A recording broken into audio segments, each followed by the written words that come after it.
গরু কোনো সিন্ডিকেট নাই, বয়কট করাই উচিত। কারণ খেলাম না, 1 মাস খেলাম না, 2 মাস খেলাম না, কি হবে? দাম কমবো না, কেন কমবো? সামনে কুরবানি। তরমুজ বয়কটের ডাক সফল দাবি করে এবার গরুর মাংস বয়কটের ডাক দিচ্ছেন অনেকেই। 1 সপ্তাহের ব্যবধানে তরমুজের দাম কমেছে অর্ধেকেরও বেশি। কিন্তু প্রশ্ন হচ্ছে, বয়কট করে গরুর মাংসের দাম কমানো যাবে কি? বয়কট করাই উচিত। কারণ খেলাম না, 1 মাস খেলাম না, 2 মাস খেলাম না, কি হবে? যে দেশে গরু জবাই হয় না, ওই দেশে গরুর মাংস না খেয়ে মানুষ বাঁচতেছে না, আমরা বাঁচবো না কেন? এটা হলো আমাদের ওই যে চোখের লিপসা, একটু না নিলে হবে না।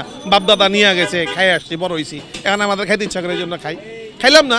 ক্রেতারা যদি গরুর মাংসের দাম গরুর মাংস কেনা বয়কট করে, তাহলে কি দাম কমবে বলে আপনার মনে হয়? ইনশাল্লাহ ক্রেতা একদিন সজাগ হবেই। ওই ক্ষেত্রে যখন হয়েছে, এই ক্ষেত্রে হবে, সব ক্ষেত্রেই হবে। দাম কমবো না, কেন কমবো? সামনে কুরবানি, রোজার পরে কুরবানি। এখন যারা গরু ব্যস্ত আছে না, কুরবানির জন্য রেখে দিতেছে, চিন্তা করছে কুরবানি দিয়ে বিক্রি করবো। বিক্রি এখন একটু কম।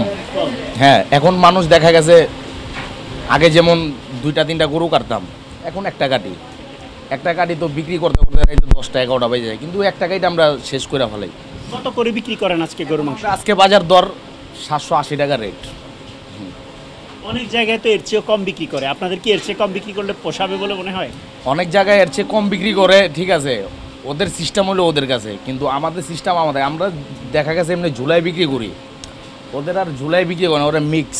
উচিত আমাদের যে সমস্ত পণ্যের দাম অতিরিক্ত বেড়ে যাচ্ছে, ঠিক আছে, এই সমস্ত জিনিস আমাদের বয়কট করাই উচিত। কারণ না হয়তো জিনিসের দাম কমবে না, ঠিক আছে, এমনি বাড়তেই থাকবে।